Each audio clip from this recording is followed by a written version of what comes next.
só para dizer que te amo. Nem sempre encontro o melhor termo, nem sempre escolho o melhor modo. Devia ser como no cinema. A língua inglesa fica sempre bem e nunca traiçoa ninguém. Esta música é muito gira. Gosto muito da letra, gosto muito da música. Acho que foi aqui um momento bonito. Ficas muito bem a lê-la. Não sei se fico, mas fico arrepiada quando leio, que é interessante. Mas eu também tenho a música presente na minha cabeça e estou a ler sem cantar porque canto muito mal e porque a Manuela Azevedo canta muito bem. Não queremos estragar o episódio já no início, não é? Sim, mas a música mexe comigo e gosto muito, muito, muito desta letra. É muito giro. Olha, é claro que nós não trouxemos esta música por acaso, não é? Sim. Ela remete-nos aqui para um problema da expressão, que nem sempre é fácil, enquadrar alguns conceitos, alguns termos, que às vezes uma língua pode ter uma transparência maior a nível emocional ou em relação àquilo que sentimos, entre outras coisas, não é? Que às vezes nos distanciamos um bocadinho daquilo que realmente queremos transmitir. E eu acho que ela é muito bela nesse sentido, porque nos traz aqui muita coisa e que nos permite muita reflexão para o nosso episódio de hoje. Sabes, olha, vou-te interromper porque agora estavas a falar e eu acho que nós temos uma profissão espetacular, porque a gente consegue misturar duas coisas maravilhosas, que é a parte mais poética, a literatura, a música, e vamos pegar disto e depois falamos disto de uma forma muito séria, muito científica, e para os nossos pacientes e para isto e misturamos estas duas coisas. Eu acho que tenho muita sorte de poder fazer isto, de poder ir buscar estas coisas e depois trabalhá-las de uma forma séria. Além de ficar bonito, fica divertido. Fica divertido. Fica muito divertido. Passamos um bom momento e obriga-nos a criar, não é? Porque a nossa profissão nós estamos constantemente a criar e isso realmente é magnífico. Há muita coisa para saber, muitas formas diferentes de trabalhar e muitos problemas da expressão. É? Não sei, o que é que tu achas da letra? O que é que isto te lembra a ti? A mim? Sim. Lembra-me aqui alguma dificuldade, não é? Em transmitirmos algumas coisas, não é? Principalmente a nível sentimental, mas ao mesmo tempo a necessidade que temos de o fazer. E às vezes andamos ali a contornar um bocadinho as palavras, não é? A forma como as dizemos, mas queremos transmitir algo. E agora é quase como um GPS, não é? Tentar encontrar aqui a melhor forma de. E a música encanta-me por isso mesmo. E a língua atraiçoa?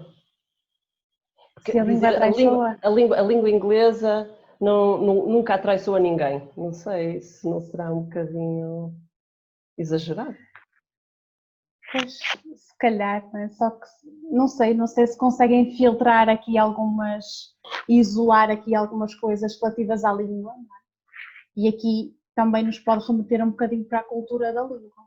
E eu não sei se fazem essa junção, se ela quis transmitir isso, e isolando determinados aspectos, nos podemos sentir ou que estamos a ser verdadeiros ou que não estamos a ser verdadeiros, não é? Então, quer dizer que tu achas que nós nos aculturamos ao expressar-nos na língua inglesa, por exemplo? Sim, eu acho que isso acontece. Será que não é simplesmente porque nos distanciamos? Porque é que é difícil dizer amo-te? É difícil dizer amo-te? Parece que sim. Isso é uma grande questão. Mas é uma questão, mas isso é uma questão cultural, uma questão de língua ou personalidade? Ou será que as coisas estão assim relacionadas umas com as outras? Há uma personalidade do povo português, isso reflete-se na língua? O que é que está aqui?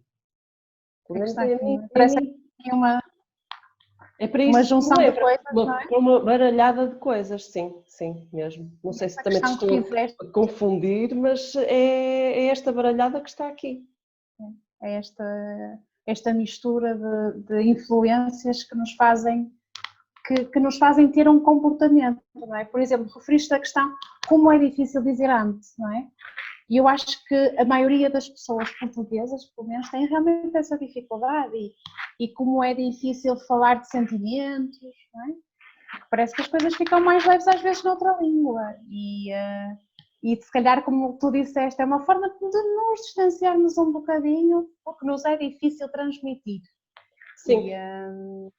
Sim. Olha, eu acho que isto agora começa-me a levar já para, falaste os portugueses de distanciamento e lá vou eu buscar as minhas raízes holandesas e nórdicas e dar aqui uns exemplos, porque é assim, a língua estabelece uma identidade.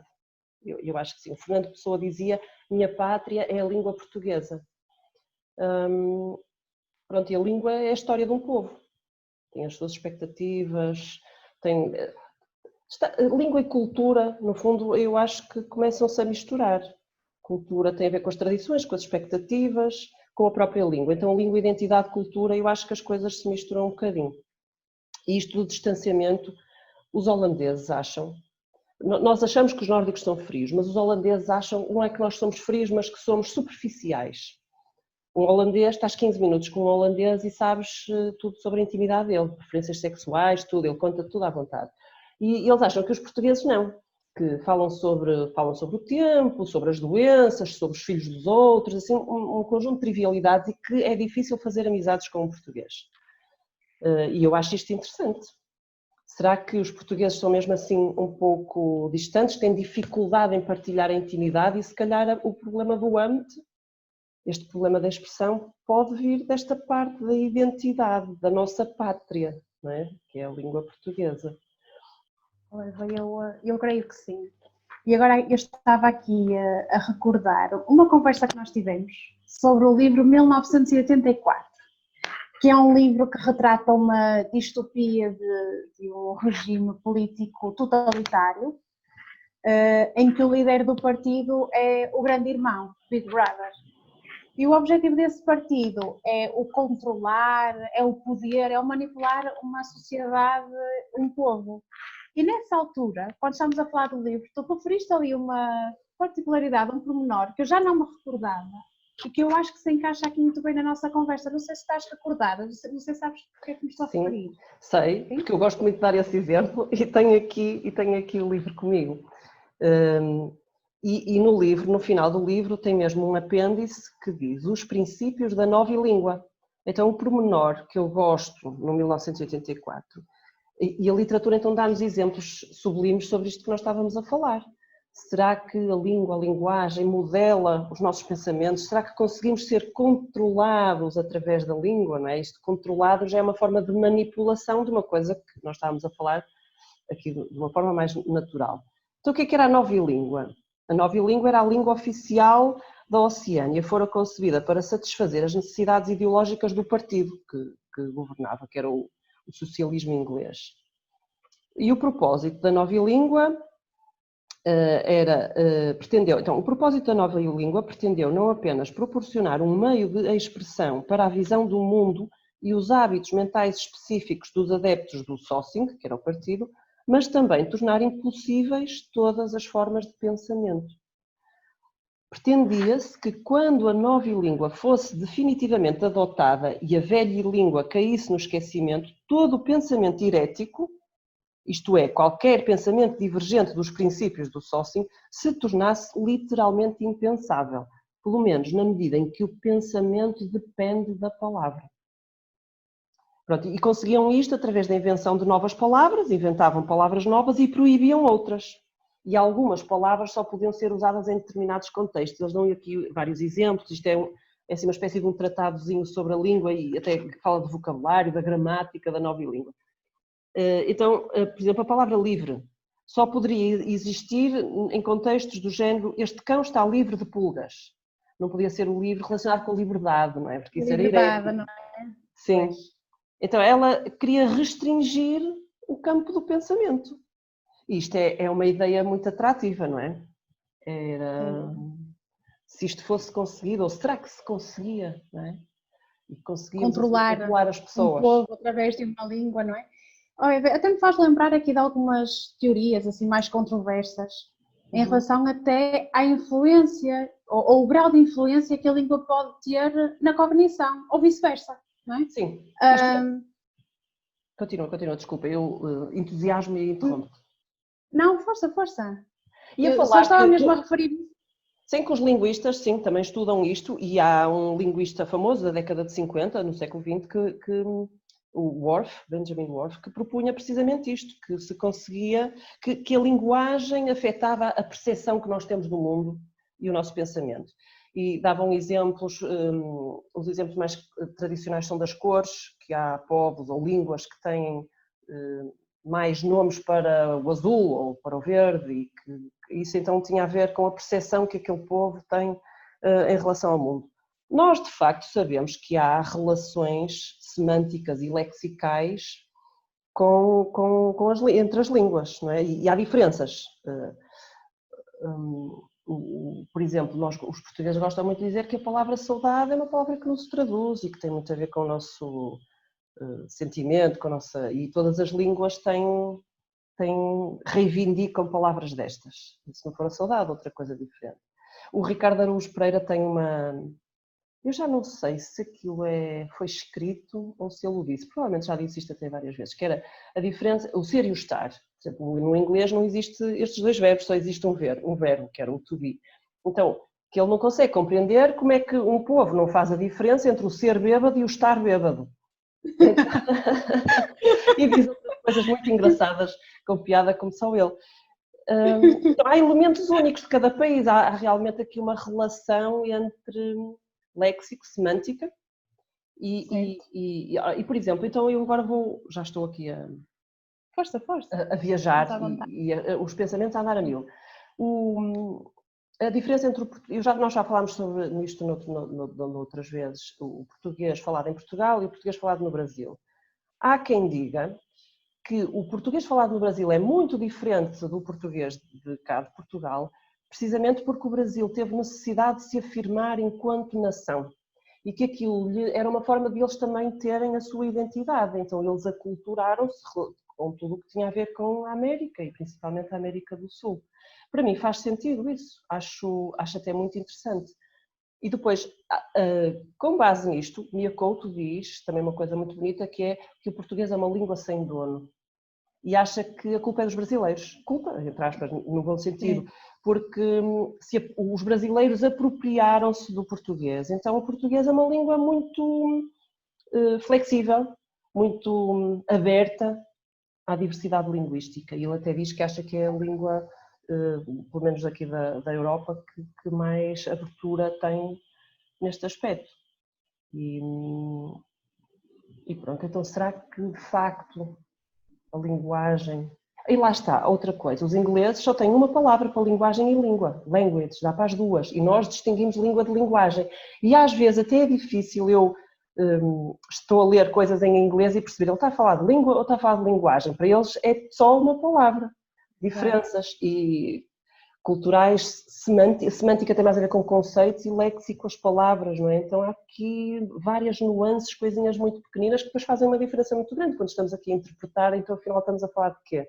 De quê? Exatamente. E depois cada língua tem a sua questão tonal, não é? Tem os seus traços mais suprassegmentais, paralinguísticos, também vão influenciar a forma como nós interpretamos o outro, não é? Sim. Se gostamos, se nos aproxima mais ou menos, e realmente somos todos diferentes e que conseguimos ali ter algo em comum em termos de língua e característica que nos permite um bom relacionamento. Mas olha, isto não deixa de ser controverso, porque na área da psicologia há quem diga que as emoções existem independentemente das palavras e que as palavras são meramente rótulos. Não existindo uma palavra, essa emoção existiria na mesma. Por isso, é verdade ou não que as línguas modelam os nossos pensamentos? É interessante pensar isso, mas é polémico e a gente até pode trazer agora isto para a nossa área da terapia da fala. É verdade. É bem, por falar nisso, nós estamos aqui a falar assim destes temas, não é? Pode parecer, para quem nos está a ouvir, um bocadinho difusos, não é? E acho que é importante esclarecer também qual é o nosso objetivo relativamente a este nosso episódio, não é? Que parte muito por transmitir, não é? A necessidade de não só analisarmos as questões relacionadas com as competências linguísticas, mas também analisarmos e observarmos o comportamento, os contextos, a cultura da pessoa, não é? Sim. E através disto sensibilizar para as diferenças ou desensibilizar possíveis preconceitos e promover aqui um novo olhar sobre a intervenção com estrangeiros ou com pessoas que falam outra língua ou que têm outro tipo de pronúncia. Eu acho que é um bocadinho isto que nós temos que o que suscita o interesse por estes temas é de facto essa questão da diversidade linguística, cultural, o facto de termos muitos estrangeiros e trabalharmos com estrangeiros em vários campos. Mas depois a mim até me fez pensar noutra coisa. Por exemplo, pessoas com afasia, que acho que também era um tema interessante para uma próxima conversa.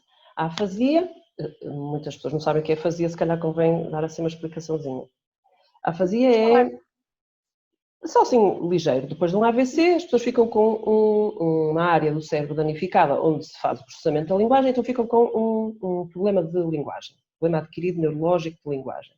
Têm dificuldade em compreender a linguagem falada e escrita e também dificuldades em expressar-se, e há aqui vários tipos de afasia. Então, será que uma pessoa com afasia fica com os pensamentos alterados, afetados?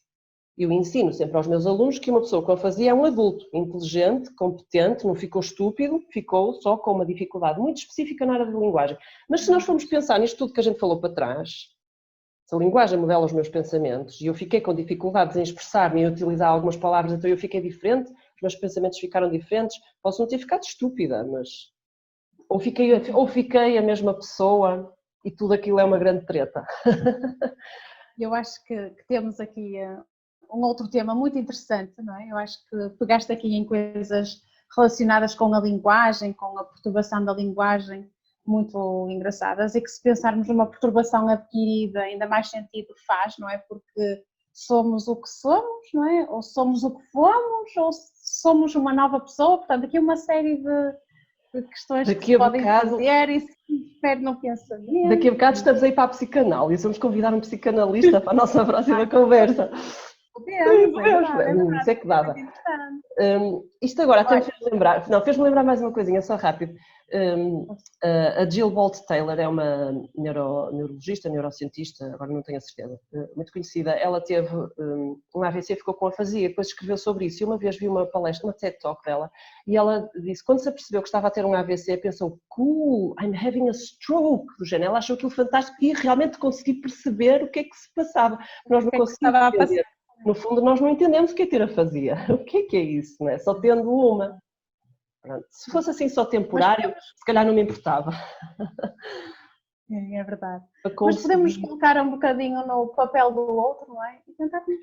Eu acho que isso é fundamental. O colocar-nos no lugar do outro é um bom terapeuta. Eu acho que uma boa pessoa tem que conseguir fazer isso, não é? E ao criar uma relação terapêutica, isso é fundamental. A tão famosa empatia é fundamental. Muito bem. Olha, e com tanta conversa, quase que nem nos lembramos do nosso chá, não é? Eu fui bebendo. Nós bebemos o nosso chá. Hoje está mais calor, o meu chazinho deixei-o arrefecer, já o fiz há mais tempo. Estou aqui com Olha, para cá fiz a mesma coisa. Gosto de chazinho frio também. Também gosto. Olha, Eva, um beijinho. Até o nosso próximo episódio. Até o nosso próximo episódio. Continuem a seguir-nos e façam os vossos comentários. Um beijinho. Beijinhos. Tchau.